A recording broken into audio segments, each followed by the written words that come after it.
The garden as healer. The word for paradise comes from the Persian word for a garden and has always meant the same thing in every culture. It is representative of paradise on earth and is our opportunity to own a little bit of heaven, here and now.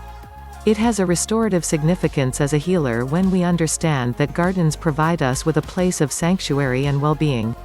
The garden has the potential to provide a place of refuge from stress, the health epidemic of the 21st century, according to the World Health Organization.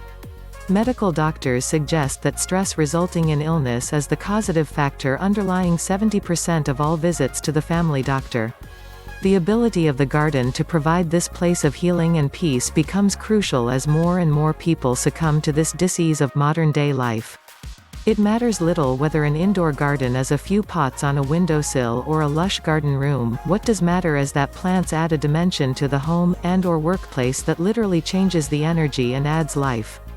There is something about caring for plants and tending to them, whether watering, repotting, or touching the leaves, that reconnects us on a deep level with an overwhelming sense of awe about this miracle of life of which we are an integral part.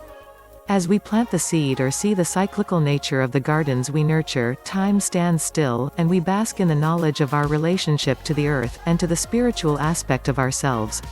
Reasons for creating an indoor garden include, corners in rooms and on furniture are softened when plants are introduced and placed in these areas. Living plants create feelings of calm and well-being. Starting seeds indoors provides a jump start on spring for those of us who get twitchy fingers in January and allows us to grow different types of plants not usually available from greenhouses. Growing herbs indoors facilitates our ability to cook with fresh herbs all year round. Teaching children to garden provides an opportunity for the healing aspects of gardening to become a lifelong aspect of their lives. Indoor gardening is a stress management tool taught in various classes related to providing a higher quality of life for people dealing with loss through death, divorce, or trauma in their lives.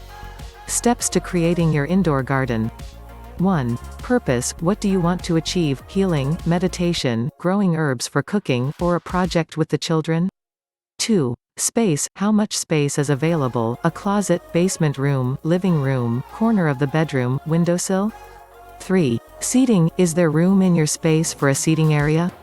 4. Characteristics. Create a specific type of garden, such as a collection of ficus, orchids, herbs, or ferns. 5. Features. Include water features such as fountains, art, sentimental objects, wind chimes, aroma and/or color therapy, candles, and/or music. 6. Location. Is the location conducive to gardening indoors? 7. Light. Is the light adequate or will you need artificial lights?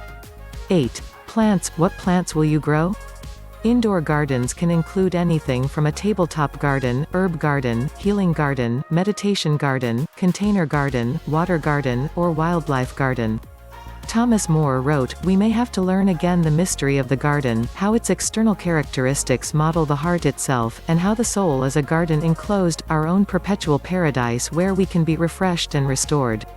In other words, the indoor garden can provide a place of sanctuary where we can take a moment and reconnect with our own sacredness. If you like this video, please subscribe and share it with your family and friends.